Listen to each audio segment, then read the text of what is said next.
Johnny, Presente, pastor. Helen, Presente. Pastor, Charles se iba a conectar tarde porque iba a salir tarde del trabajo. Ya está. Gracias, Helen. Esdras, ya Acabo está, de llegar. Ah, ya se conectó. ya está ahí. Ah, bueno, Esdras, Ariel, Presente. Summer, Presente. Ariani, no ha llegado Ariani. Arjani no A va a ella se le estar murió la abuelita, porque hoy pastor. murió la abuela de Falleció ella. la abuelita de Arjani hoy. Ah, de verdad, qué difícil. Y Sí. ella me comentó la primera clase que fue ahorita inicio, 7 creo. Ella me dijo que por las tareas se atrasó y me explicó por qué, pero no sabía que estaba muy enfermita ella. Ya estaba muy anciana, creo. Sí. Voy a seguir. Bueno, tenemos a Ariani como excusa. Gloria.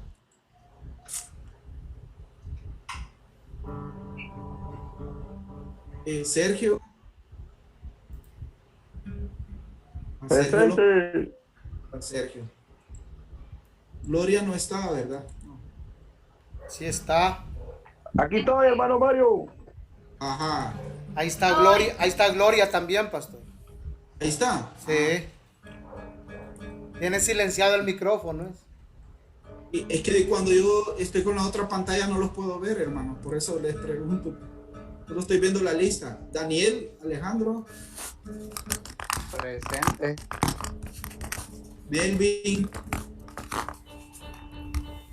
Presente. Escucho una guitarra también en la clase hoy, hermano. Emily. Mano Nectalí, ya no. Gisela.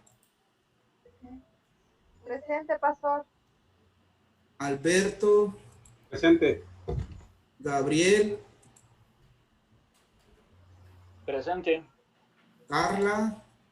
Presente, pastor. Charles. Presente. Elmer. Presente, pastor. Isael. Presente. Yesimiel. Presente. Manos, tengo una pregunta. En el caso de la hermana Emily, ¿va a seguir ella? ¿Sí?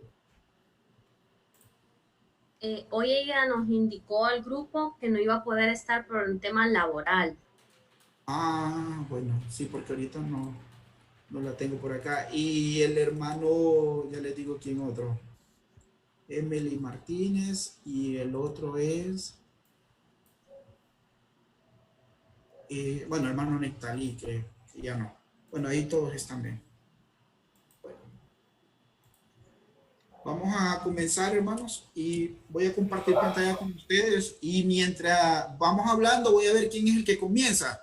Así que todos los grupos, ya hicimos una prueba con el hermano Marvin y cuando él abrió ya de un solo compartir la pantalla se mira. No vamos a tener problemas con eso. Entonces, pero quiero compartir el libro. Vamos a ver capítulo 2 esta tarde. Y tengo que cerrar algo por acá para poder abrir el libro con ustedes. Permítanme. Todos están listos ya con la exposición, ¿verdad? Listos. Listos. Acá, creo que ahora sí puedo compartir. Que si tenía algo abierto. Supuestamente este programa de Zoom a partir de esta semana ya comenzó a dar más tiempo a los usuarios debido a la demanda que tiene. Espero que nos deje de estar las horas que necesitamos.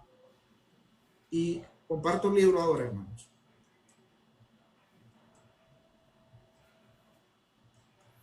Capítulo número 2.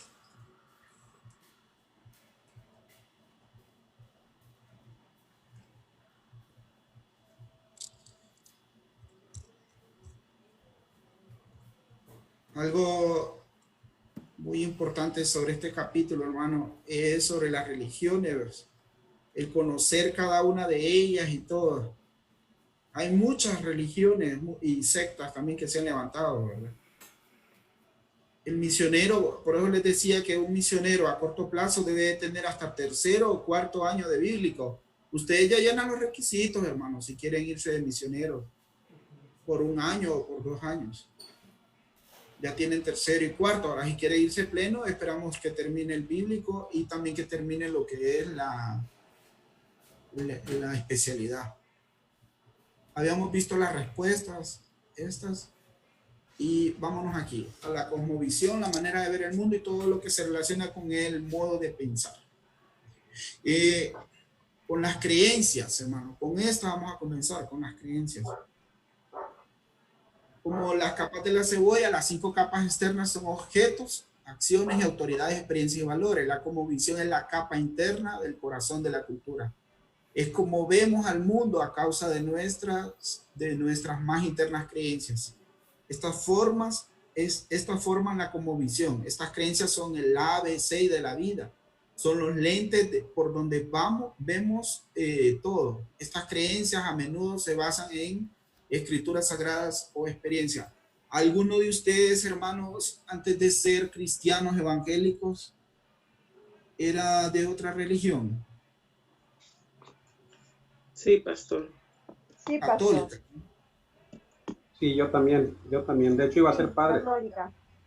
¿Usted iba a ser padre, hermano Alberto? Así es, así es. Ah, mire. Padre Humberto. Era. ¿Alguien más salió de otra religión, hermanos? Sí. Sí, ¿De pastor. cuál? Testigo de Jehová. Usted era testigo de Jehová. Sí. ¿Otro? Yo también. Y algunos nacieron en el Evangelio, ¿verdad? Y a otros no les ha nacido el Evangelio, sí. Yo nací en el islamismo. ¿Quién, hermano? No, hasta ahorita, bueno, la religión del Islam hasta ahorita ha sido una de las que no ha predominado por acá, pero sí hay comienzos, hay comienzos. En Estados Unidos hay bastante. Pues. Ajá. Aquí apenas comienzan, hay como unas 20 personas solo en la capital que forman parte de eso. El año pasado creo que fue y Vanessa estuvo por ahí, Vanessa, en esa capacitación que dieron. ¿Se recuerda si fue el año pasado o el antepasado que vinieron aquellos hermanos que hasta nos trajeron información que yo no sabía que había reuniones de gente del Islam aquí en Tegucigalpa y en San Pedro? El pasado, creo. Pasado fue, ¿verdad? Que dieron esa información. Y diga. Lo que sí se está extendiendo bastante es el judaizante. Ah, el judaísmo. Sí. Sí, algunas de las prácticas se están dando hasta en la iglesia también hoy en día. Dice, hablando un poquito aquí de palabras claves, hermanos, el monoteísta es la persona que cree en un solo Dios. Nosotros somos monoteístas, ¿verdad? Pero los sincretistas son las personas que aceptan los libros sagrados y las creencias de varias religiones y no ven los conflictos. Yo esta tarde quiero escuchar a los del Islam. Tienen algunos, los del hinduismo sería. A ver, los del budismo. ¿Hay alguien del Islam? Sí, ¿verdad? Hay un grupo del Islam. Es correcto. Sí. ¿Están listos, hermano? Para que nos den la explicación ustedes, hablando un poquito sobre el monoteísta. Pueden compartir pantalla de un solo. Compartirlo. Tiene que quitar la suya primero, pastor. Aquí tú está. Sí. Permítame. Y también, gracias. Vanessa lo va a compartir, creo. Tiene la... Ahí está. Listo, Vanessa. Todos tienen que hablar, hermanos. Todos.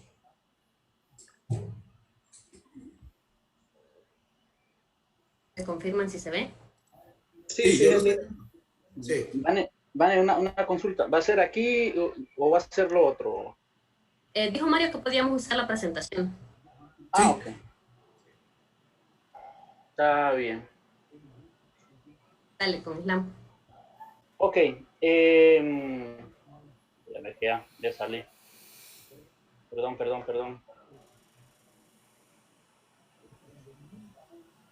Ok, vamos a hablar con lo que es el Islam, esta religión. Dale, Vanessa, la siguiente, por favor. Bien, en esta parte lo que vemos es quién es Mahoma. Mahoma fue un profeta y fundador de esta religión, que él nace en el año del elefante, así lo denominan ellos, en el año 570 a 571, y fallece en el año 632 antes de Cristo. Estas son una de las características más que todo de lo que es de Mahoma. La Meca nace en sus afueras. Esto llega a nacer después de la muerte de Mahoma, perdón. Después de que él muere, esto está ubicado prácticamente en lo que es Arabia Saudita, en una ciudad inmensa, o por decirlo así, es el punto central de lo que es la religión islam. El sello de los profetas. Esta es una parte bien importante porque a Mahoma se le denomina uno de los profetas junto con lo que es Abraham, Moisés, Jesús, y se dice que después de Mahoma no hay nadie más, no habrá nadie más de los denominados profetas. El arcángel Gabriel se le reveló en la palabra de Dios. Supuestamente, se supone que uno de los momentos de meditación de lo que era de Mahoma, el arcángel Gabriel le reveló lo que era el Corán, lo que hoy en día vemos que es su libro. Tuvieron una expulsión de lo que es del clan judío, después de tener un conflicto con respecto a la hostilidad de los judíos cuando persistieron de gran medida porque habían perdido el control de la economía en la ciudad con tantos enfrentamientos, pactos encubiertos y traiciones. Se había roto lo firmado con una constitución de Medina, por eso es que ellos trataron de excluir y sacar lo que era el clan judío.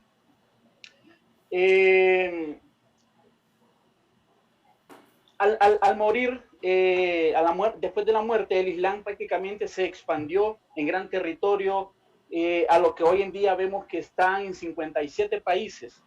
Pero esta parte, otra persona obviamente lo va a hablar, de cómo está conformado y la cantidad de creyentes de esta religión existe. No sé si me pasé de tiempo. No, dele.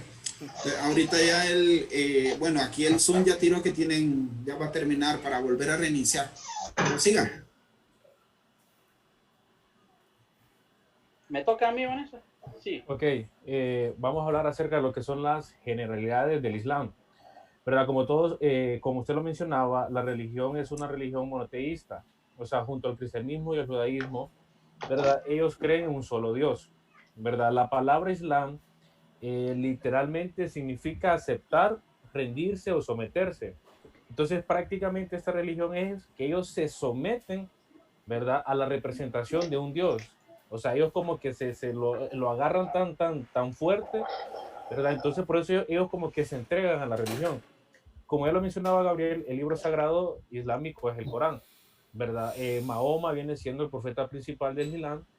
Personajes del Corán, como mencionaba Gabriel, ¿verdad? Está Moisés, Elías, Samuel, Jesús, Isaías, etcétera, ¿verdad? Ellos creen en un solo Dios, ¿verdad? Que todos sabemos que ese Dios ellos lo consideran o lo llaman Alá. Y también ellos creen en seres espirituales, ¿verdad? También como los ángeles creados de la luz para que habiten en el cielo, y jin, espíritu ingenios creados de fuego puro y que viven en la tierra. Bien. También en cuanto a sus orígenes y expansión, como bien lo mencionaban los chicos, recordemos que arranca con Mahoma y esto se da en el siglo VII en la península arábiga como tal. Luego hay una expansión porque incluso hubo un pleito porque quisieron de alguna manera destituir a Mahoma como el líder principal del islamismo. Entonces esto hace de que más bien el islamismo como tal empiece a dispersarse por las diferentes regiones, y es así como llega al norte de África, por la parte del Sahara, logra llegar a toda la península hispánica, llegando a España y a también Portugal.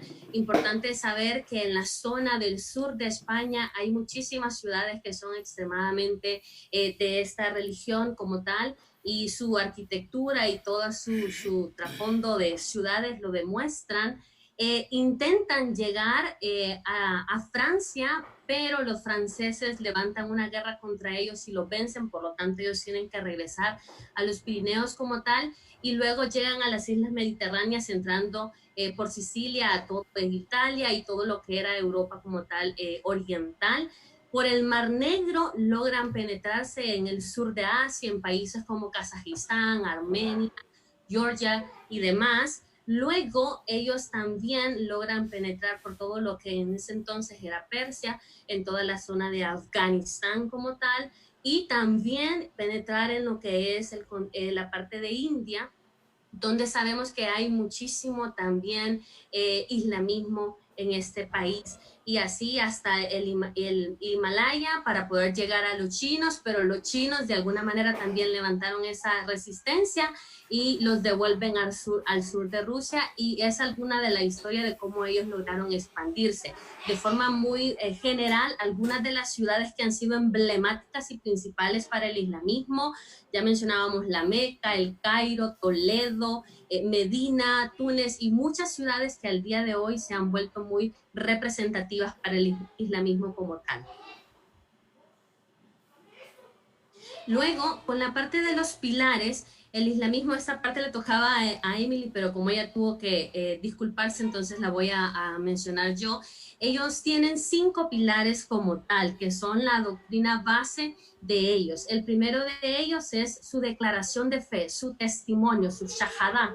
Luego, la oración. Ellos oran 5 veces por día y es muy tradicional verlos a nivel por qué visitan tanto las mezquitas para desarrollar estos tiempos de oración. Su tercer pilar es la limosna. Su cuarto pilar es el ayuno. Justo ahorita estamos en el Ramadán, que es el mes de ayuno del islamismo. Entonces estamos en esa época ahorita, del 23 de abril al 23 de mayo. Y su último... Son 30 días, perdón. ¿Perdón? Son 30 días, ¿verdad? Sí, 30 días, no sé qué dije.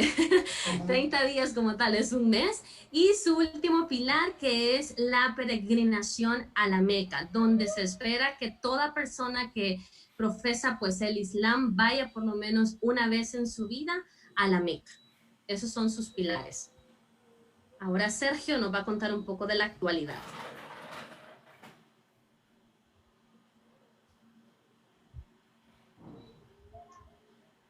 Amén. Bueno, el Islam, no sé si me alcanzan a escuchar. Sí. Es que tengo problemas con el internet, que se extiende y está viniendo. Bueno, el Islam en la actualidad dice que hoy en día hay 1.800 de millones de musulmanes y son el grupo religioso que más rápidamente crece.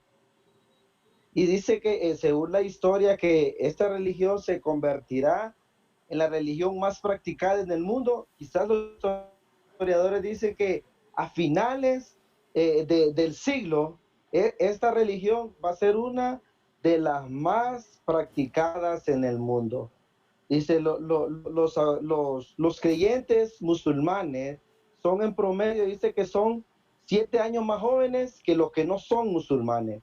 Y hoy en la actualidad vemos en América Latina hay un país donde más crece esta religión. Dice que Argentina es uno de los países donde más crece la religión islámica. Los creyentes musulmanes en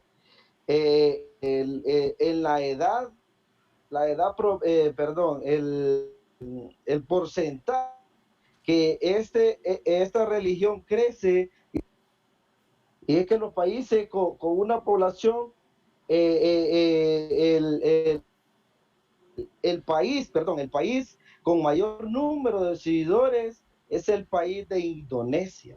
Dice que el país donde más profesan esta religión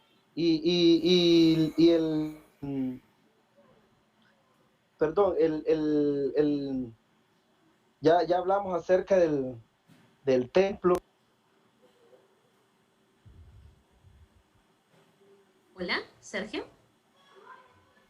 Una de las cosas para aportar en esta parte, en la actualidad del mundo islam, es que el estudio estima que entre el año 2010 a 2050 los musulmanes van a aumentar su porcentaje a un 73%, seguido por los cristianos, que se proyecta que crezca aproximadamente con un 35% durante el mismo periodo, entre el 2010 al 2050.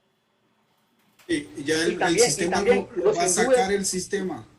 1 minuto 20. 1 minuto 20. Yo tengo una pregunta para ustedes, para los 4.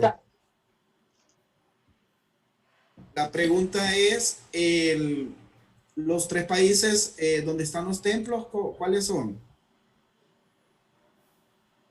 Los templos principales, ¿cuáles son los países? La Meca como tal está en Arabia Saudita. Ajá. Tenemos el más fuerte, que es Arabia Saudita.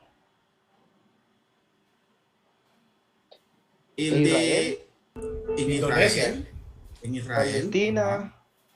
No, Palestina. los templos más importantes. ¿Dónde está sí. la piedra negra que tienen ellos? Está en Arabia Saudita, ¿verdad? El que es un cuadrado y tienen la piedra negra que la rodean y le dan vueltas y vueltas. Es en Arabia Saudita, en Israel. En Jerusalén, que está el templo ese de la cúpula de oro. ¿Y cuál es el otro país? Es que no recuerdo el tercero dónde está. ¿Se acuerdan ustedes? ¿Lo averiguaron, Samer, Gabriel? Creo que es en Indonesia. Creo que es en Indonesia. Turquía. En Turquía. Sí, cuando era antes Constantinopla.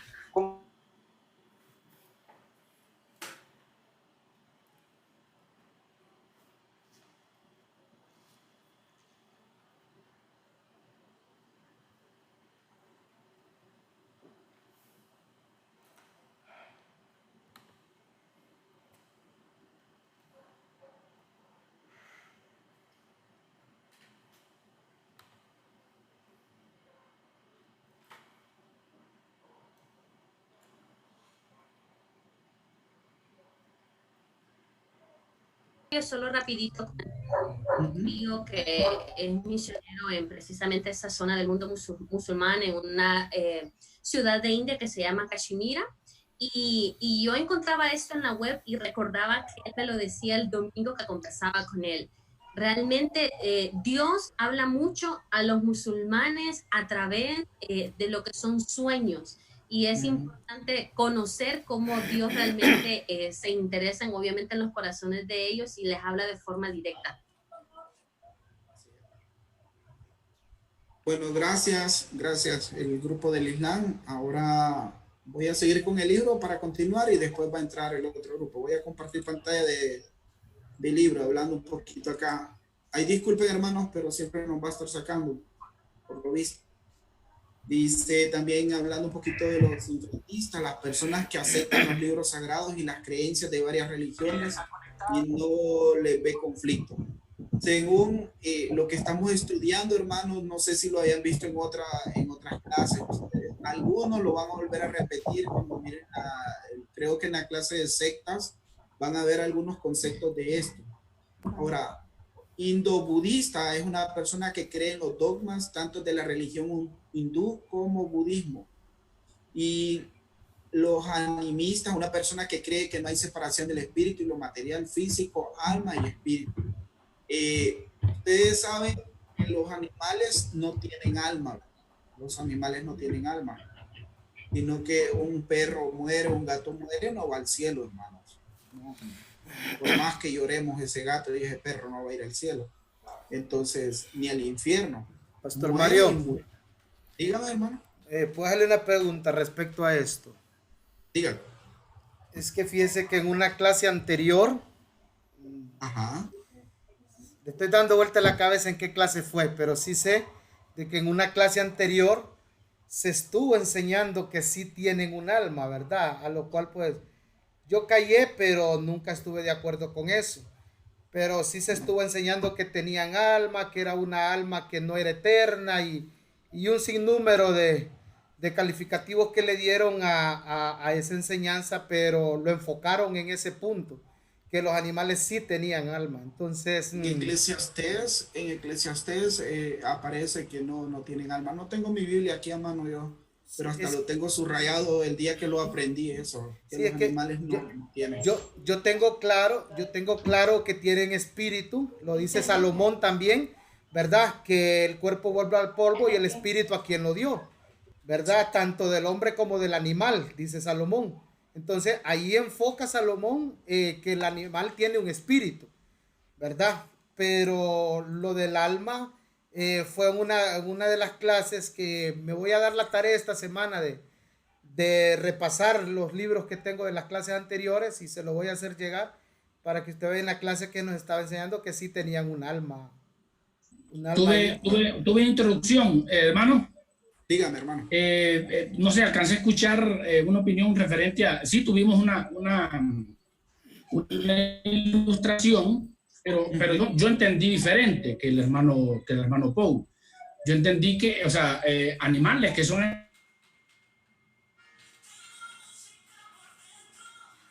No le escuchamos, hermano Melvin. No, se le fue el audio, hermano Melvin. Amaban al Señor y de hecho ponía una ilustración de un pajarito en donde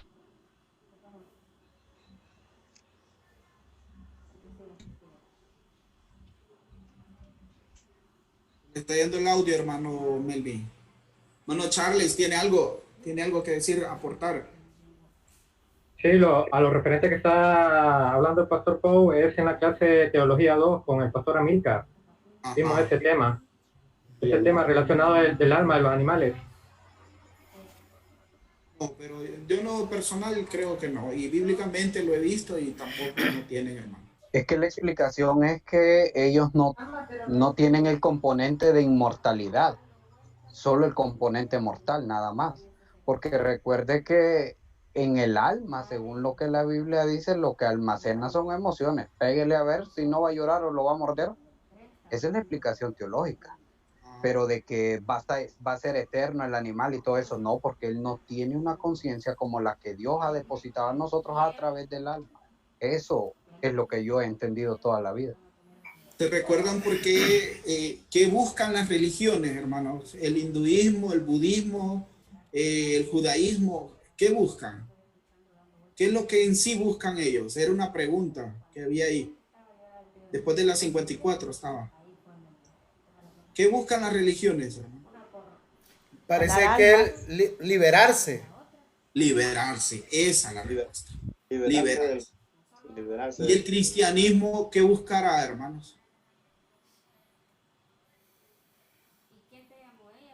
Habría que ver la pregunta desde qué punto de vista, pues, porque sí, pueden haber muchas cosas, pero si es en el ámbito espiritual, pues es la salvación del alma. Eso. Sí, esa es la más importante, ¿verdad? Una de las más importantes, salvar el alma de la persona. Sí. Entonces, ven, hermano, las religiones siempre andan buscando eso. Y hablando un poquito de cosmovisión multirreligiosa, la cosmovisión que practica de manera simultánea dos o más religiones, la monoteísta es un punto de vista que cree que hay un solo Dios. Básicamente, la cristiandad, el judaísmo y el islam, que todos tienen sus escrituras sagradas, creen en ángeles, demonios, tienen una historia de la creación, creen en la salvación. Había un cuadro en la tarea donde ustedes especificaban con una X lo que tenía, digamos, los que creen en Dios, X, los que creen en el Espíritu Santo, los que creen en la Biblia y ahí. Los que creen en Jesús como Mesías, como Hijo de Dios, solo el cristianismo, ya el judaísmo no lo tenía, el islam. En algunos les miré que colocaban, hay que analizar esas preguntas, hermano, colocarlo bien, porque el Islam no mira a Jesús como Hijo de Dios, tal vez como un profeta, ¿verdad? Pero no como el Hijo de Dios. Ahora, hay algo muy importante, hermanos, aquí con esto de las religiones hoy. Han escuchado que dice, la gente dice, el karma, hoy hasta los cristianos, es que te está afectando el karma, dice, vos me das mala vibra. Otros dicen, hay muchas formas que la gente anda diciendo, y esas son palabras que son utilizadas en el budismo, en lo que es el hinduismo. Entonces, hermano, hay que tener cuidado con eso. Qué mala vibra me da esta persona, o que el karma te está pagando ahora todo lo que has hecho. Entonces hay que tener cuidado, porque nosotros no tenemos nada de eso, hermano, como cristianos. La iglesia, por falta del estudio de la palabra, por falta de estudiar en un instituto bíblico, a veces está trabajando con cosas que no son parte de nuestra creencia, nuestra doctrina. Hablando un poquito del hinduismo, el budismo, también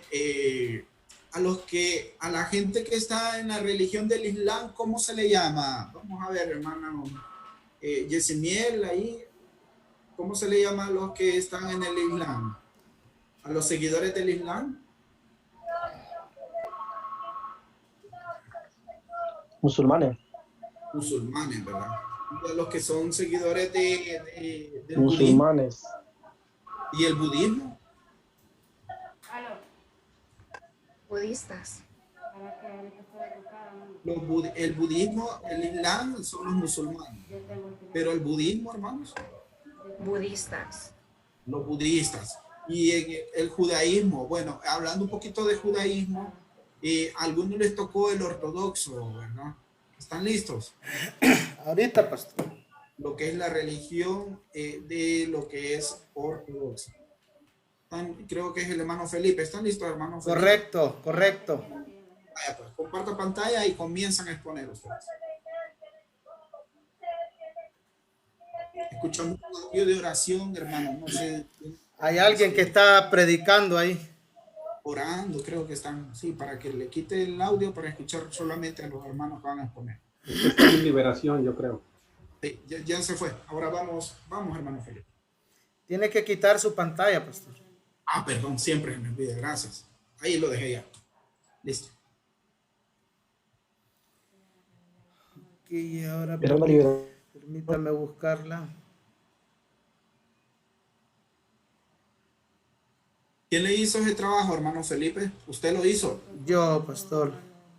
Ah, bueno. Solo me voy a buscarla aquí en la pantalla que no me aparece. En este grupo va a faltar el aquí hermano ahorita. Metalí. ¿Y quién era el otro que faltaba? Ay, hermano Javier. Hermano Javier, el otro viernes va a estar dándonos un tema él solo. Ok, ¿pueden ver la pantalla, hermano? Estamos viéndola, pero ya. Proyecte. Yo miro todo negro. Está todo negro. Permítame. Sí, mira, todo negro.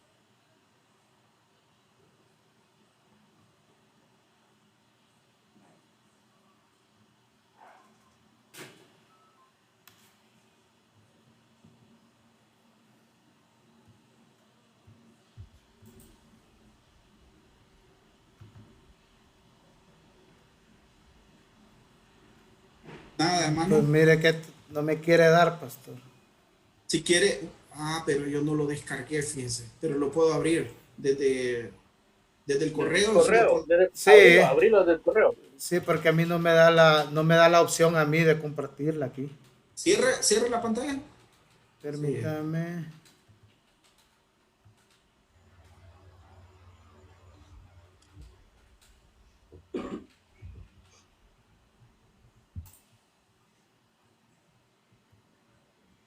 Ciérrela. Ahora, solo permítame que aquí tengo su correo. Era el que era Trifolio, ¿verdad? No, es la otra. No, es que esa no se la mandé, pastor. Yo la tengo lista. Mire a ver si la puede proyectar usted. Compártanla. Ahí viene, correcto. Vamos. Bien, entonces a nosotros nos toca exponer sobre la iglesia ortodoxa, ¿verdad? Si ustedes miran el símbolo a la izquierda, es uno de los símbolos de la iglesia ortodoxa, uno de los tantos símbolos, ¿verdad? Démele el siguiente, Yesimiel, por favor. Ese símbolo que estamos viendo allí es un símbolo que lo usa directamente la iglesia ortodoxa de Rusia. En Rusia está la iglesia más grande de los ortodoxos y uno de sus máximos proveedores a esa iglesia pues es el mismo presidente Putin, ¿verdad? Dentro de la Iglesia Ortodoxa sabemos de que fue fundada por Teófilo III, ¿verdad? El cual era patriarca de la ciudad santa de Jerusalén y toda Palestina. Pero es relevante lo de Alexis II, que fue el patriarca de la Iglesia Ortodoxa en Rusia, ¿verdad? Como decía anteriormente, la iglesia más grande. Y este personaje pues ya murió y fue enterrado precisamente en la capital de Epifania, ahí en Moscú. El símbolo de la Iglesia Ortodoxa que ustedes están observando, que es uno de los más de 22 símbolos que tiene la Iglesia Ortodoxa para representar su religión, esta es una cruz de 8 brazos que también recibe el nombre de crucifijo. Sobre el eje vertical, o sea, el paral, se encuentran 3 travesaños horizontales. El más pequeño, que es el que está arriba, ese simboliza la tablilla donde muchos de nosotros pues en alguna ocasión vimos alguna película donde se escribió, ¿verdad? Una inscripción: Jesús Nazareno, Rey de los Judíos. Ahora, el travesaño horizontal intermedio, que es el más largo, ese servía para que pudiera sostener los brazos del crucificado, ya que la cruz no es un símbolo que se utilizó primeramente en Jesús, ya se venía utilizando como una señal donde morían aquellos que se denominaban malditos. El travesaño horizontal inferior es el que está girado con un cierto ángulo de inclinación. Ese es para los pies, ¿verdad? Que tenían con un clavo para cada uno de los pies. El extremo más alzado, o sea, la inclinación más alta, esta representa el paraíso. Según la Iglesia Ortodoxa, representaba el paraíso que se relacionaba con el ladrón que murió aceptando a Cristo en la cruz, ¿verdad? Y decía de que esa parte inclinada hacia arriba era el ladrón que se había ido con Jesús al cielo. En cambio, el lado opuesto, la parte inclinada hacia abajo, representaba el infierno, que era la parte donde se fue el otro ladrón que no quiso aceptar a Jesús, reconocerlo como el Mesías en la cruz.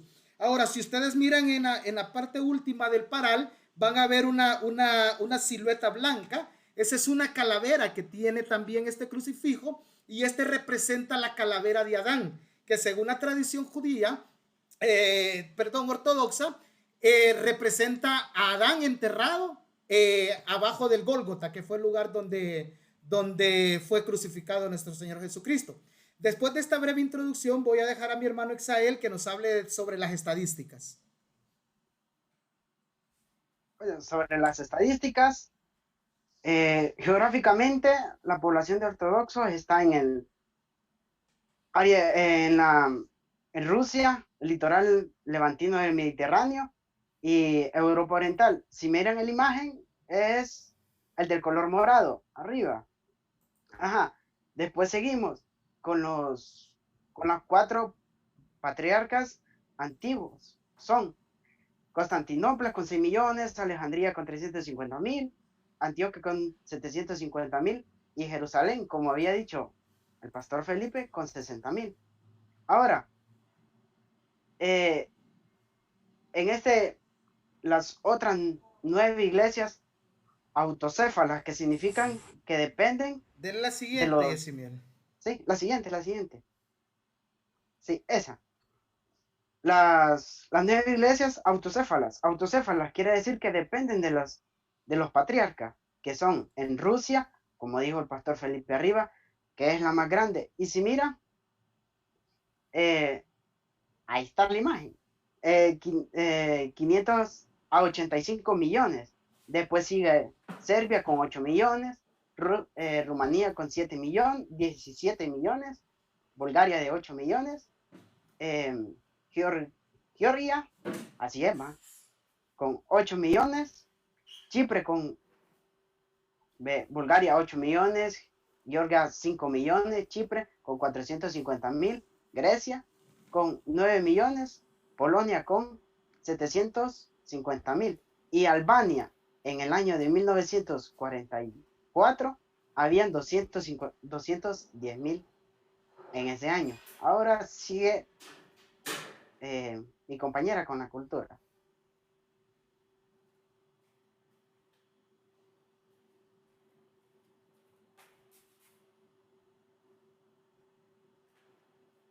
Les voy a hablar un poco de la arquitectura de los templos. Para los ortodoxos todo significa algo, todo tiene un simbolismo. Entonces, los templos hay un simbolismo que es como el más antiguo y el más importante, que es que ellos creen que el templo es como el arca en los tiempos de Noé, de que nos vamos a salvar, bueno, se van a salvar las personas que van de inundación, en este caso de las tentaciones, no del agua. Y la mayoría de las iglesias ortodoxas tienen por eso este diseño. Son rectangulares en el diseño y aquí ustedes pueden ver algunas partes de la arquitectura del templo. Y las que tienen coros grandes tienen una forma de cruz. También, como yo les decía, todo en la iglesia ortodoxa tiene un significado o un propósito. Entonces, en este caso, ellos creen de que todo es porque Dios le revela al hombre. O sea, todo significa de que Dios está revelando algo al hombre. Y les voy a enseñar una imagen. Aquí sale que en el extremo de la iglesia hay una tarima con una pantalla icono cubierto en la pared que separa la nave del santuario en el centro de esta pared. Y aquí se encuentra la entrada al Royal Doors, a través del cual puede entrar solo el clero.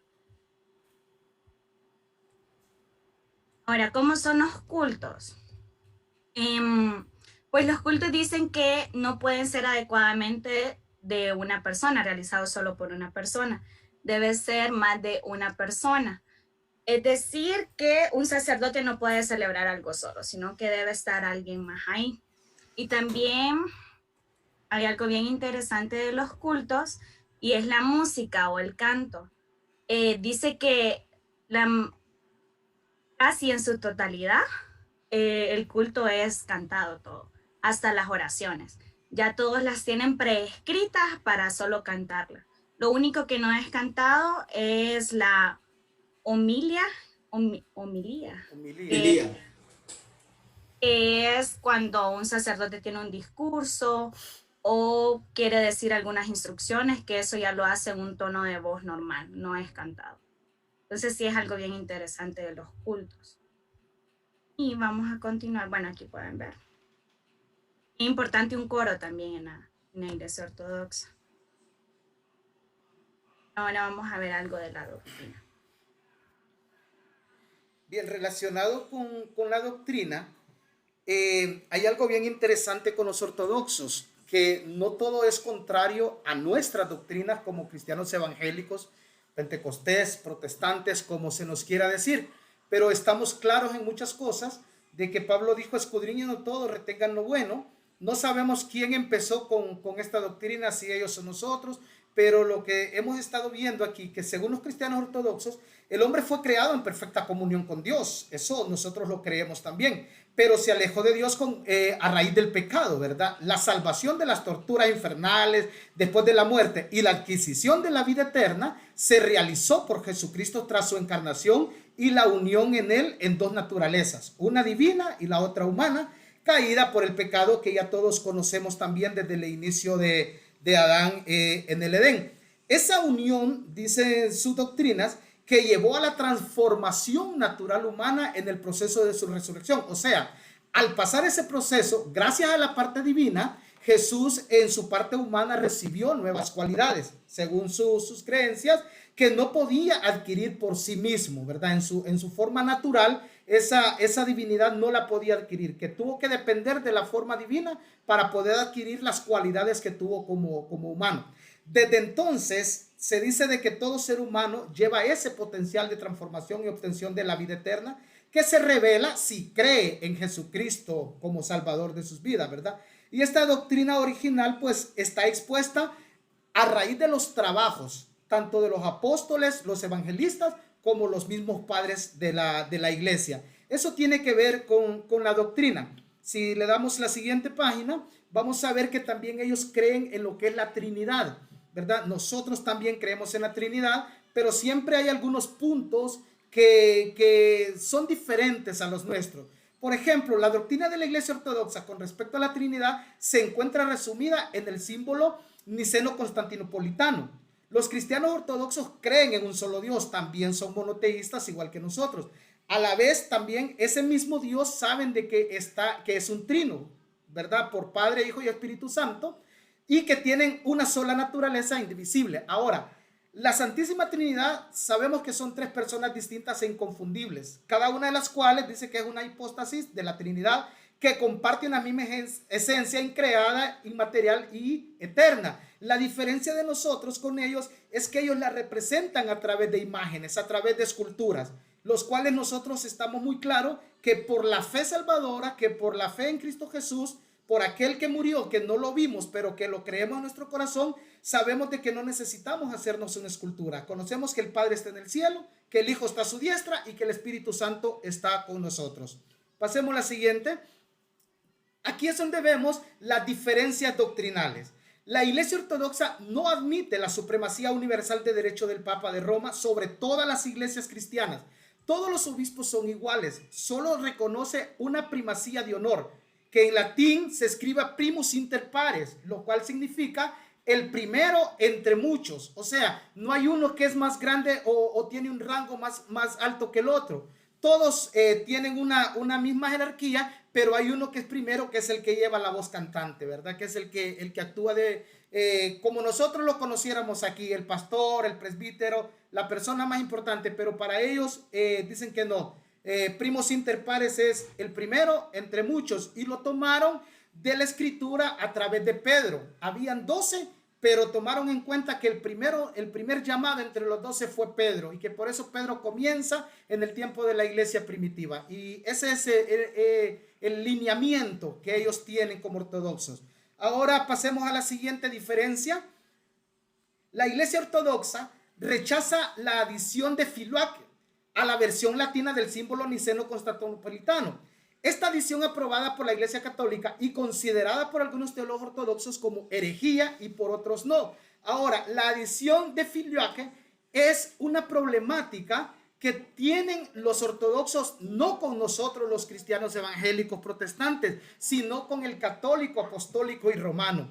Esa división a lo que ellos, los católicos romanos, llaman los hermanos separados, refiriéndose a los ortodoxos, fue por la problemática que tuvieron entre ellos dos, diciendo unos que el Espíritu Santo fue enviado solamente por el Padre, pero los otros dicen que no, que el Espíritu Santo fue enviado por el Padre y el Hijo, a lo que muchos ortodoxos le llamaron a eso herejía y otros estuvieron de acuerdo, ¿verdad? Esa es una de las tantas diferencias que tienen directamente entre estos dos grupos. Ahora, si vemos la siguiente, nos vamos a dar cuenta de que dentro de esas diferencias, a veces las diferencias solo son de nombre, pero de práctica siguen siendo iguales. Pasemos a la siguiente, por favor, Yesimiel. Dice, la Iglesia Ortodoxa niega la existencia del purgatorio por considerar insuficientes las adiciones bíblicas puestas como una base de la aseveración por los católicos romanos. Sin embargo, ¿verdad?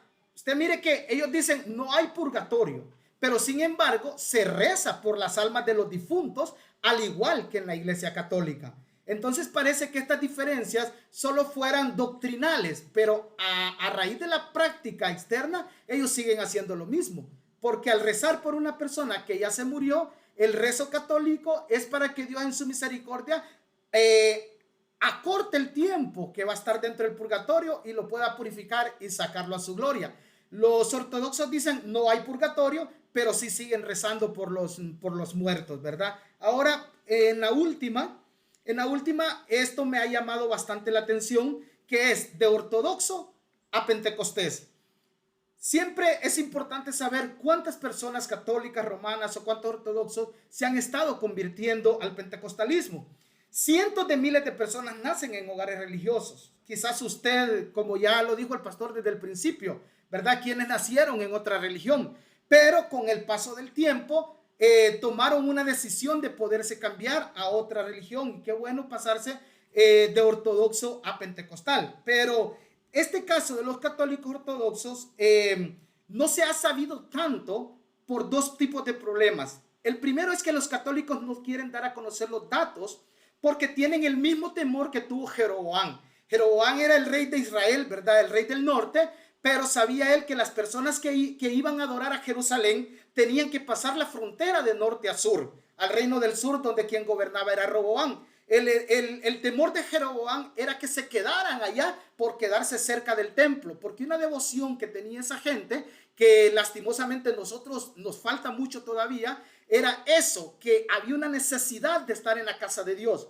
Entonces Jeroboam tenía ese temor de que al ir al reino del sur se quedaran allá en Jerusalén. Entonces el mismo temor han tenido los católicos, de no dar a conocer datos específicos de todos aquellos católicos que se han pasado al pentecostalismo. Ahora, el segundo punto es la parte del cristiano evangélico.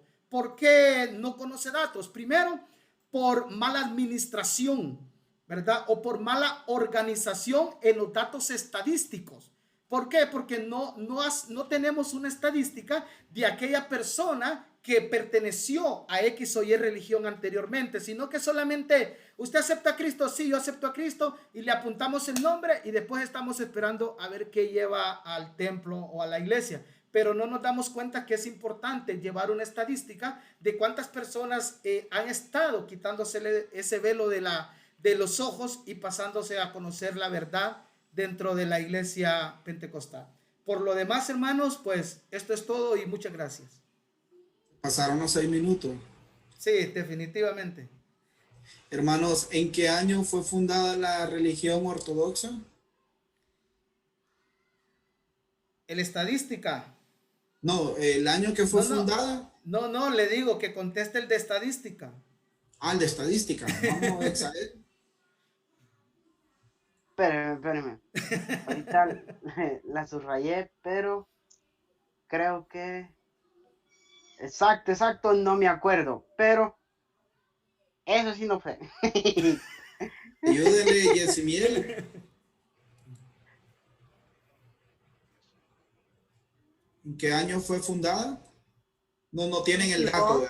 Siglo 6 al 8, por ahí. Siglo 6. ¿Qué año alcanza? Siglo 6 sería en el año 600. 600.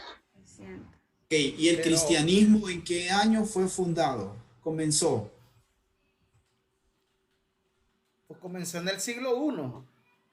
Ajá, pero ya como que ya los nombraron, que fueron nombrados como cristianos por ser seguidores de Jesús. Bueno, ya en el primer concilio, que fue en el año 325. La iglesia de Antioquía. Ajá, fue en el... Sí. Ajá. Allí como cristianos, pero la problemática que vino resurgiendo durante todo el tiempo, según la investigación, se vinieron a reconocer en el año 325, ¿verdad? Después del primer concilio. Sí. Bueno, el cristianismo nace en el año 30 después de Cristo, por allí.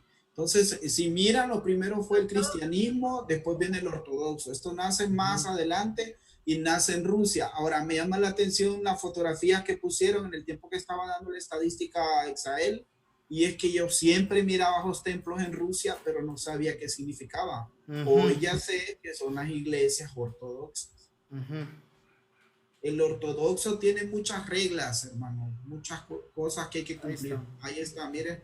Siempre que representaba a Rusia, por ahí está. Alemania también es un país que tiene mucho ortodoxo.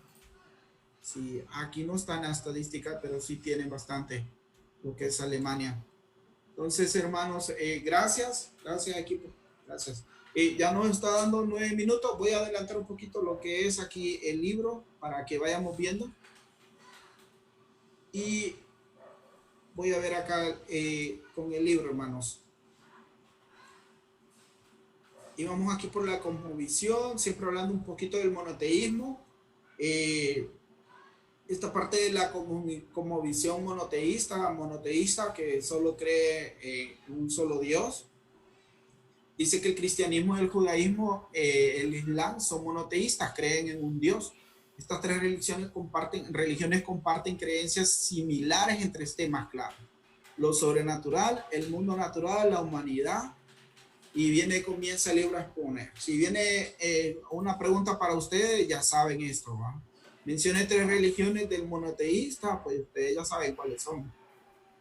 Y vámonos más adelante. Los monoteístas creen en un Dios, sin embargo, cada religión tiene su propio concepto como el Dios. Aquí lo menciono. Y hay una parte, hermanos, que fue, creo que fue esta, la que ustedes tenían que llenar, algunos lo llenaron y colocaban en cristianos y creían en Dios, judíos creen en Dios, musulmanes creen en Dios. Tengan cuidado porque algunas X las habían colocado donde no eran o no le pusieron nada a los que lo hicieron, ¿verdad? Voy más adelante hablando un poquito más aquí, que hablando un poquito, al judaísmo se van preparando, hay alguien del judaísmo, ¿verdad? Dice, sí, va, los judíos, musulmanes y cristianos nominales necesitan ver a seguidores de Jesucristo que demuestren amor con corazón puro. Y yo en lo particular le hice esa pregunta a la misionera Jennifer, que está en Turquía, y a la misionera Dacil, que está en Túnez. ¿Cómo demostrar y cómo demuestran el amor de Dios o el amor de Jesús a las demás personas? Y ellas dos me contaban algo, y fue por separado la encuesta, ¿verdad? Pero ellas me decían, ser siempre reales, ser originales, ser sinceras. Esa fue la respuesta. Hermano, el evangelio no es de apariencias. El evangelio es de ser original la persona. Y ese caso, en el caso de alcanzar a los musulmanes, alcanzar al mundo de hinduismo, al judaísmo, la gente que va a trabajar con ellos tiene que ser original, tiene que ser una persona que demuestre el amor de Dios en todo aspecto. Ahí hablaba un ejemplo, cuáles son algunas actitudes que debemos de tener delante de otra gente que habla de otra religión, y una de ellas es demostrar a través de una oración por la comida, y nuestra actitud, hermano, es la que gana a la gente. Y a esta muchacha, a Dacil, que está en Túnez, algo que le dicen a ella siempre es que ella tiene una luz que no saben qué es. Entonces, cuando le preguntan qué es esa luz que tiene ella, que la mira y la hace diferente, ella les comienza a hablar de la luz de Jesús. De esa forma, hermanos. Entonces, si estamos jugando a ser cristianos aquí en Honduras, en otro país no lo podemos hacer, hermano. No lo podemos hacer. Entonces, yo creo algo, el que tiene llamado misionero a la persona que Dios le está llamando en la nación, tiene que comenzar a hacer un cambio aquí en su país, para ir a hacer algo grande en otra nación.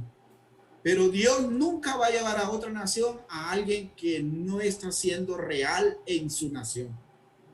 Dios quiere usarnos a nosotros, pero va a usar gente real. Y acá dice que la gente precisa ver cristianos que amplían su amor, así como Jesús amó a los judíos, a los samaritanos, a los griegos, a los cananeos, a los romanos. Las características más importantes que un misionero puede tener son reflejar el amor de Dios, vivir en el poder del Espíritu y mostrar una actitud de aprendiz y tener un corazón dispuesto hacia la cultura anfitriona. Estas características abrirán más puertas y corazones que toda la lógica de los eruditos a través de las edades. Entonces, hermano, es muy importante eso. Comencemos nosotros aquí en nuestra nación Honduras a hacer algo diferente en nuestra iglesia, en nuestra casa, con nuestros vecinos, para que comencemos a aprender y a desarrollarlo y llevarlo a otra nación, hermano. Pero la gente hipócrita, la gente malhumorada, la gente criticona no va a servir de misionero en otra nación. Se lo prometo. Así que, hermanos, es un buen momento para aprender aquí. Y esto nos está enseñando también este libro. Y como misionero es bueno que recordemos los que se convierten. Muchas veces no solo pierden sus cánticos, oraciones y templos y escrituras, su religión, sino también a su familia. Los que van a hablar sobre el hinduismo, nos van a hablar un poquito sobre esto. Miren, que la gente pierde las relaciones con su familia, son quitados. Convertirse al cristianismo no es fácil para otros. Sigo leyendo porque tengo casi 3 minutos para que comience el otro grupo. En la lección 5 dice que la cosmovisión de los monoteístas, estudiando las similitudes en la cosmovisión monoteísta, los que creen en un solo Dios, descubrimos que los cristianos, los judíos y los musulmanes comparten algunas creencias sobre los temas clave, lo sobrenatural, el mundo natural y la humanidad. A medida que buscamos comprender la gente, es beneficio identificar las similitudes en todas las culturas. Hermano, algo muy importante es que el ser humano es eterno, pero puede vivir una vida eterna con Cristo o puede vivir una vida condenada. Así que la persona siempre va a buscar la salvación para su vida, para su alma, o encuentra la condenación eterna. Vámonos más adelante, aunque todo, hablando un poquito sobre aquí, dice, hablando de los católicos, y también hay diferencia dentro de cada religión. 2.2 mil millones de personas dicen ser cristianas, como demuestra la figura 2.20. Este incluye 1.2 mil millones. Algo que nos tiene que quedar claro en la clase, hermanos, es que cristianos no solamente somos nosotros, ¿verdad? Sino incluye los ortodoxos también, y escuchamos, los católicos y en el caso de nosotros los pentecostales. Todo aquel que es seguidor de Jesucristo se le llama cristiano. Tanto los católicos como los protestantes son cristianos, pero hay grandes diferencias en sus creencias. En el caso de los santos, la oración y la salvación, el grupo anterior hablaba algo sobre el purgatorio, que según la iglesia ortodoxa no lo comparte con la católica, pero en realidad no lo tiene como una doctrina, pero sí lo hace. Aunque tanto los católicos como los protestantes creen en el mismo Dios, están en desacuerdo en cómo los creyentes se relacionan con este Dios. Recuerden, para los que fuimos católicos, que la única forma de orar a Dios y pedirle a Dios era a través de María, o de la Suyapa, o de la Guadalupe, o la del Carmen, o del San Ignacio, o del otro y del otro. Pero Jesús nunca iba a ser nuestro juez, nuestro ayudador, nuestro intercesor. Siempre teníamos a alguien, un santo, hasta San Simón tenían algunos. Eso Pastor, además se tenía, pastor, lo que era la hostia que representaba el cuerpo de Cristo. Se daba lo que era la adoración al Santísimo.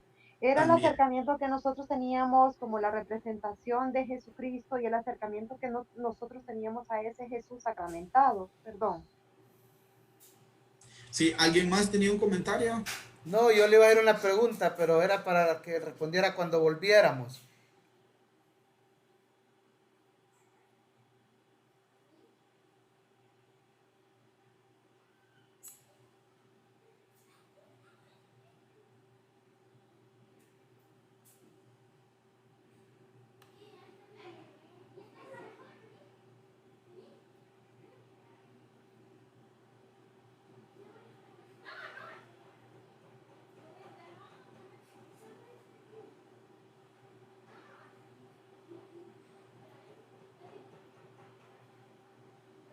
Sea unas manitas de oro, un corazón de oro, cosas así.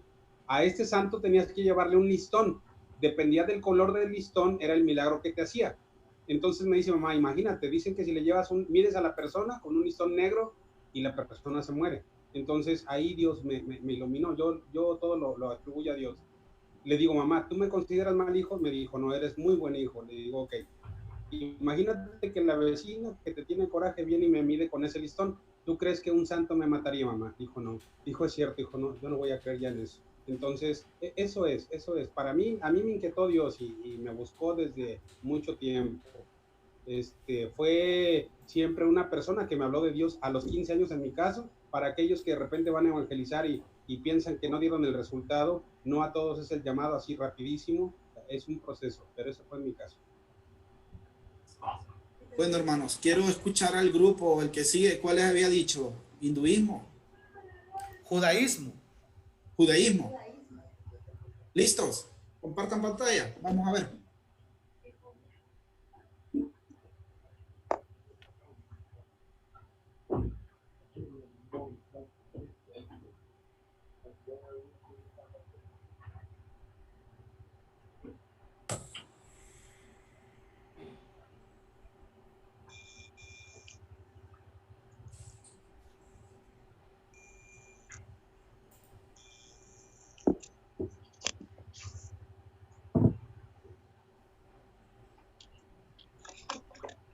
Amén, ¿me escuchan? Sí, sí. Sí, Dios les bendiga, hermanos. Hoy vamos a hablar del judaísmo. El término término judaísmo se refiere a la religión, tradición y cultura del pueblo judío. Históricamente hablando, es la más antigua de las tres religiones monoteístas. ¿Cuáles son estas tres religiones monoteístas? Cristianismo, el Islam y el judaísmo, ¿verdad? Originadas en el medio ambiente y se derivan de las primeras llamadas religiones del libro o abrahámicas, ¿verdad? Su práctica se basa en las enseñanzas del Torá, como todos sabemos, también llamadas Pentateuco, compuesto por los 5 libros. A su vez, la Torá o el Pentateuco es uno de los 3 libros que conforman el Tanaj o Antiguo Testamento, a lo que se le atribuye inspiración divina. Sabemos que el judaísmo, como les dije anteriormente, son monoteístas, creen en Dios como Yahvé o Jehová. En la práctica religiosa, la tradición oral también desempeña un papel importante según las creencias, que fue entregada a Moisés junto con la Torá y conservada desde su época y de los profetas, ¿verdad? Entonces, esta tradición oral, ¿qué es lo que rige? La interpretación del texto bíblico.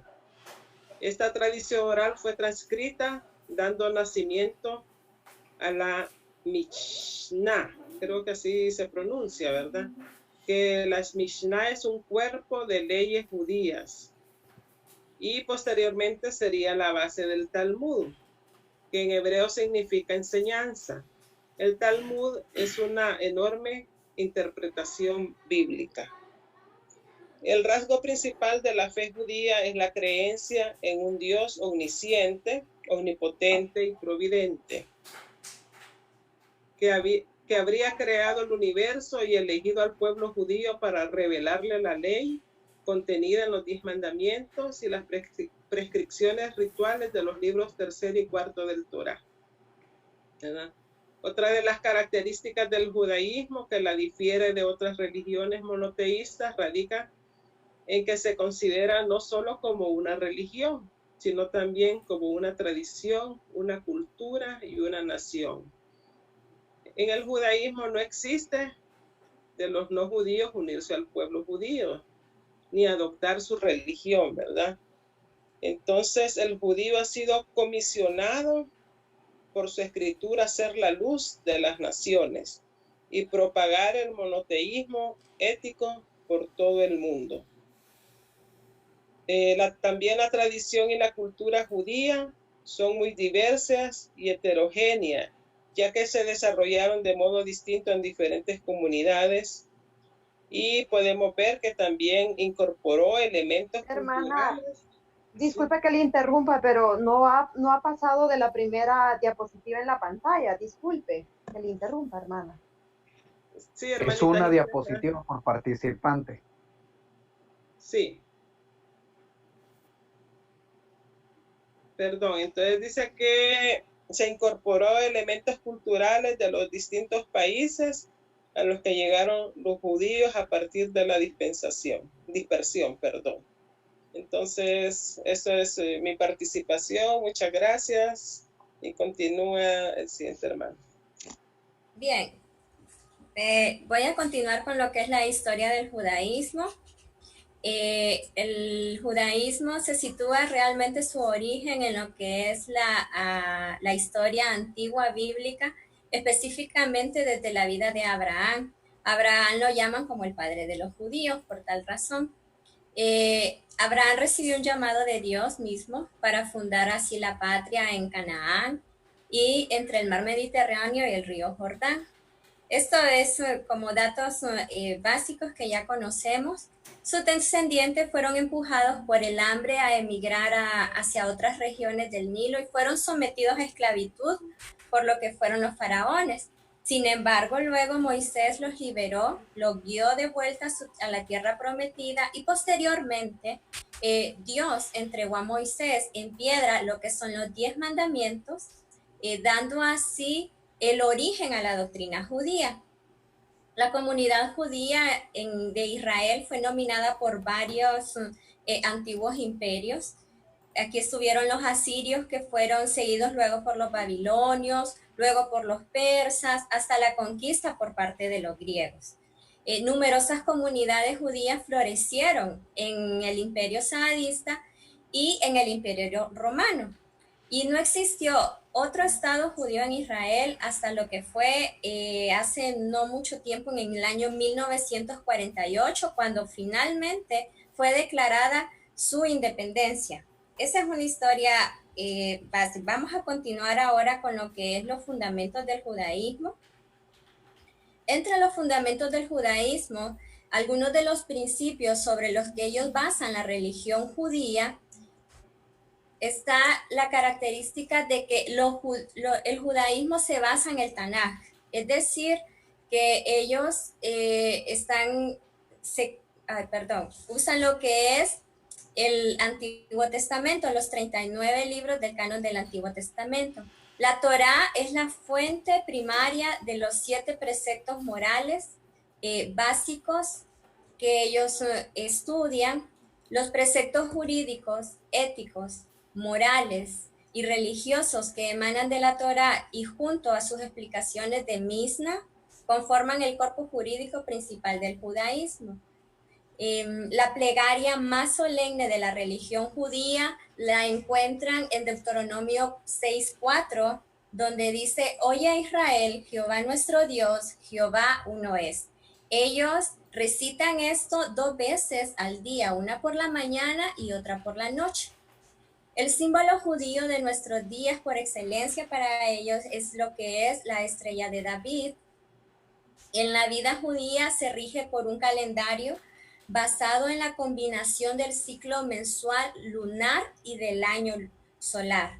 La festividad judía más venerada es la del Sabbat, lo que conocemos como guardar el día sábado. El liderazgo de la comunidad judía tradicional está en manos de un rabino y el culto judío se celebra en un templo o una sinagoga. El pueblo judío se identifica con la lengua hebrea, considerada para ellos lo que es la lengua sagrada. Así continúa mi compañero.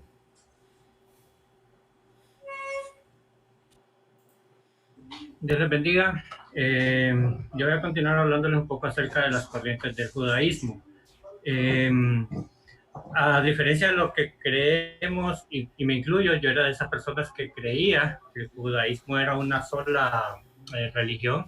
Realmente no es una religión monolítica, no es unitaria, no es una sola unidad, sino que realmente tiene varias corrientes, entre las que tenemos el judaísmo ultraortodoxo, reformista, ortodoxo, conservador, caraíta, judaísmo humanista secular y el judaísmo reconstruccionista. En esencia, todos se basan en, como bien nos explicó Pamela anteriormente, en lo que es el Talmud y las leyes habladas que ellos... realmente me hubiera gustado que el hermano Neftalí hubiera estado aquí con nosotros, porque hay varias palabras hebreas que él quizás conoce mejor el significado. Pero realmente el judaísmo en esencia mantiene su enfoque en cuanto a la tradición y en cuanto a su ley. La Torá siempre sigue siendo la que rige su actuar y sus costumbres. Sin embargo, las 3 principales, que son las que ustedes ven ahí en negrita, que son la reformista, la ortodoxa y la conservadora, son donde varían en la aplicación de estas leyes o de estos fundamentos. Por ejemplo, la reformista, que es la que tiene, vamos a empezar por la esencia. Los ortodoxos son los que realmente comenzaron y ellos se mantienen arraigados a los principios, tratan de mantener, son los mayores, aunque hay un judaísmo conservador, realmente los más conservadores son los ortodoxos. Ellos mantienen bien fuertes los fundamentos en cuanto a la ley, en cuanto a las prácticas del Talmud, y hay una, que ahorita se me fue la palabra, pero hay una ley oral que le llaman ellos en nuestro español, a mí se me fue la palabra en hebreo, que ellos son como la explicación de su antiguo, bueno, que para nosotros es el Antiguo Testamento. Ellos tienen un libro aparte que es la explicación hablada, que son recopilaciones de sabios, de grandes rabinos que explicaron lo que consistía el Antiguo Testamento para nosotros, para entenderlo mejor, o la ley, y ellos se basan en esos dos, y son bien cerrados. El judaísmo reformista surgió en Alemania, en los tiempos en los cuales los judíos estaban ya dispersos, y los reformistas, ellos más bien creían, eran un poquito más liberales. Ellos decían que sí, que está bien, hay que mantener nuestras raíces, pero hay que adaptarnos al mundo que está cambiando. El mundo se está transformando, nuestro pensamiento también debe cambiar. Está bien que tengamos la ley, pero la ley se debe adaptar al mundo que estamos viviendo hoy en día. Y es algo que obviamente chocó con los ortodoxos, que eran los más conservadores y aplicaban su pensamiento a la ley.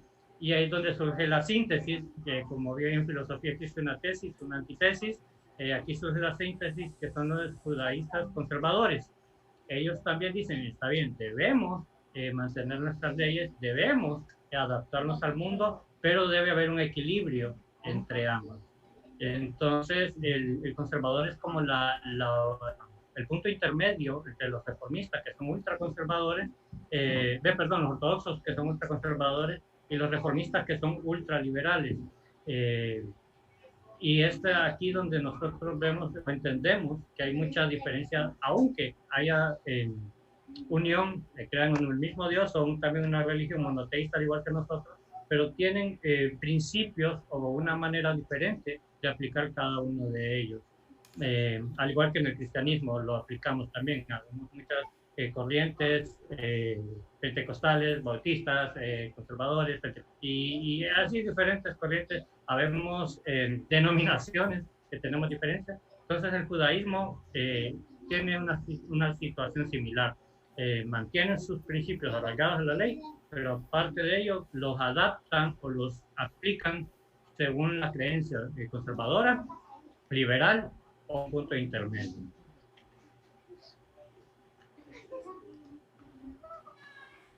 Ahora las festividades. Bien, Dios les bendiga.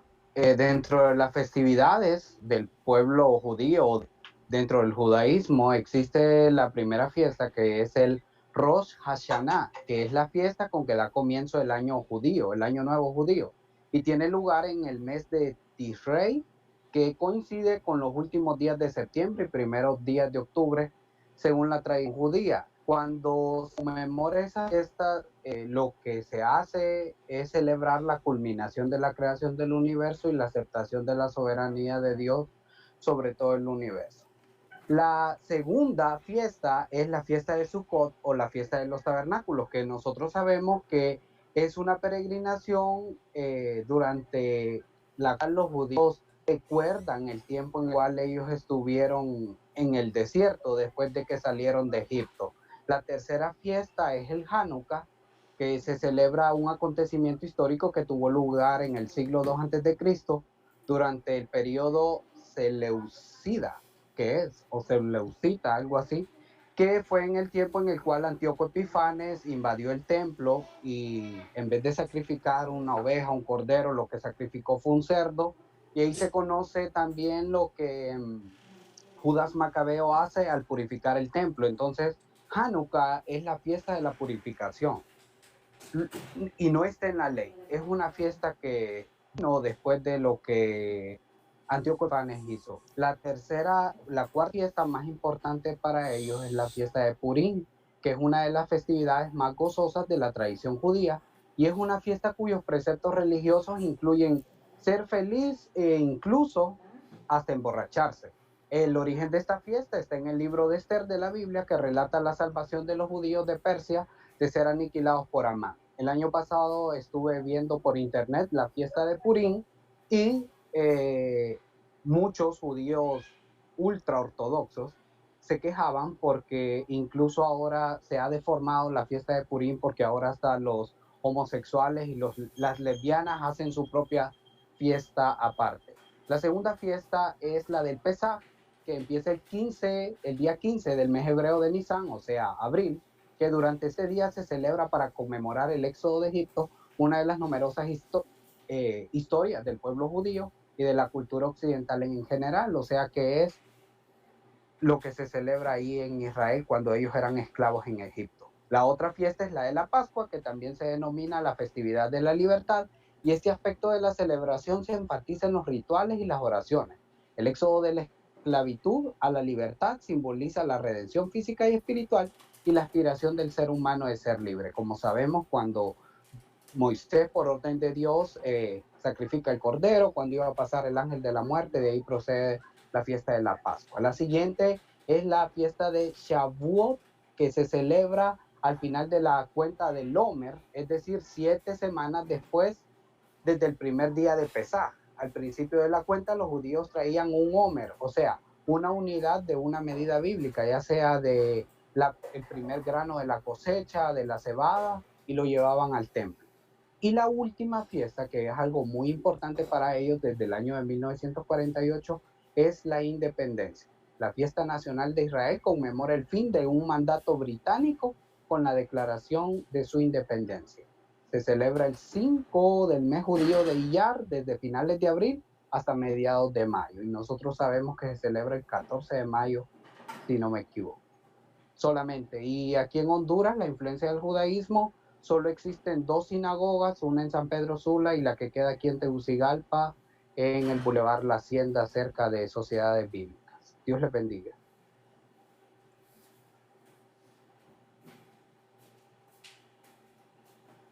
Terminar los grupos, ¿está bien?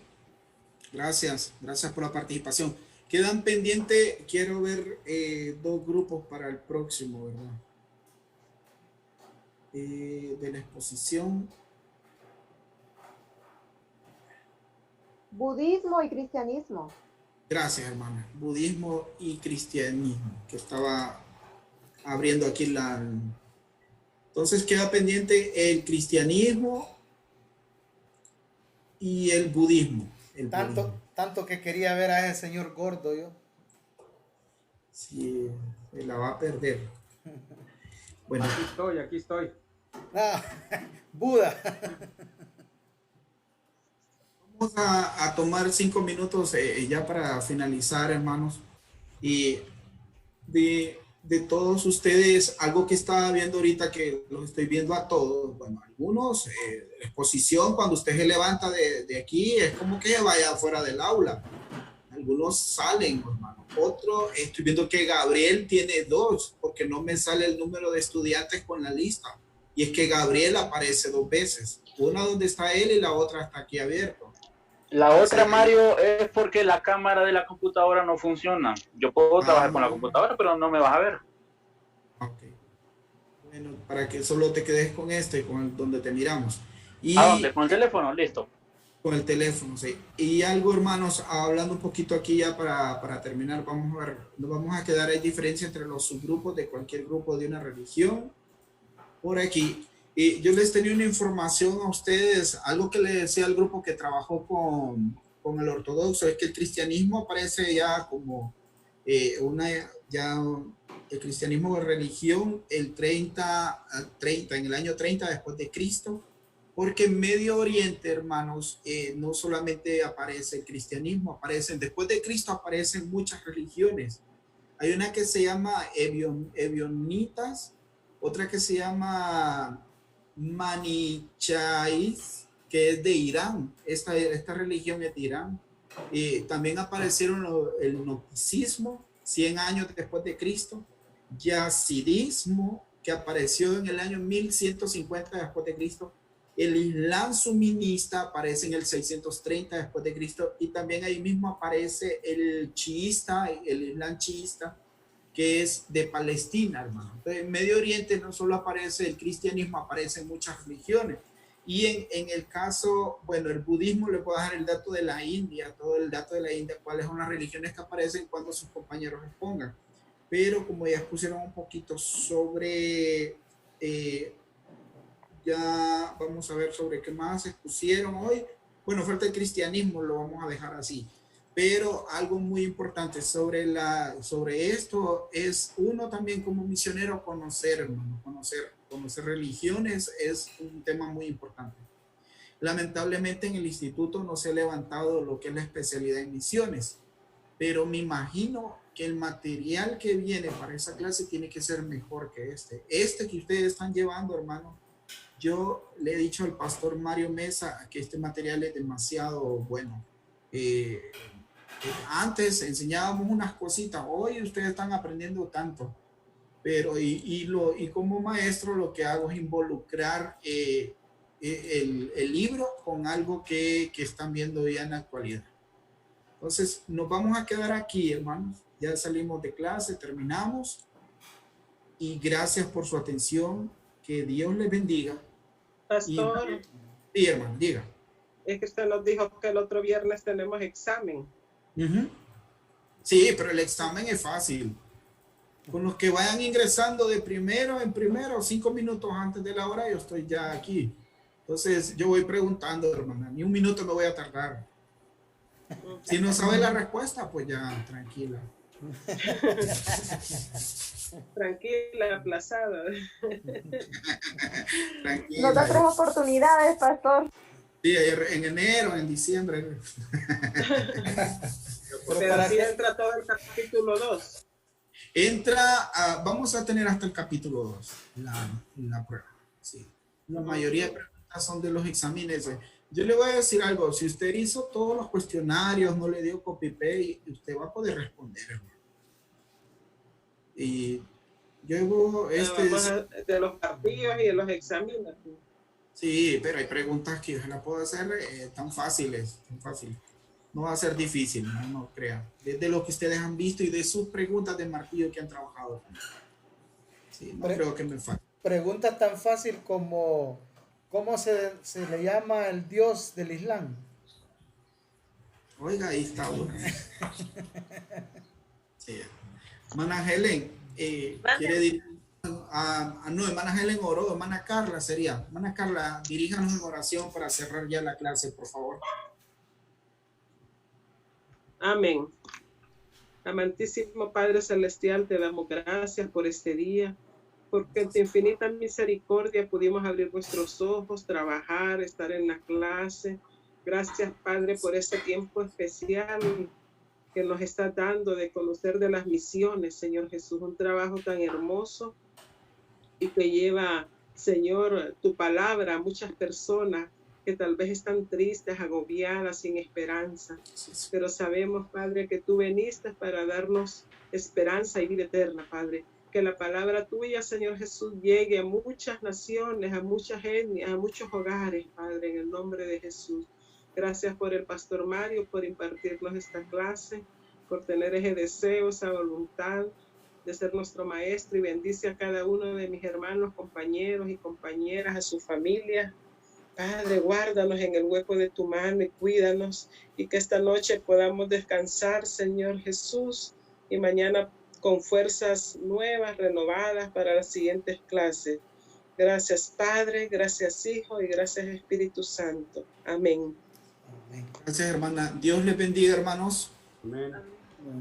Amén. Bendiciones. Dios les bendiga. Amén. Amén. Amén. Bendiciones. Bendiciones, estudien para mañana. Bendiciones. Bendiciones. Dios los bendiga a todos. Amén. Dios los bendiga. Amén. Ocupo esa escalera que está atrás de usted, Johnny. No se vende, no. Para saltarme los operativos.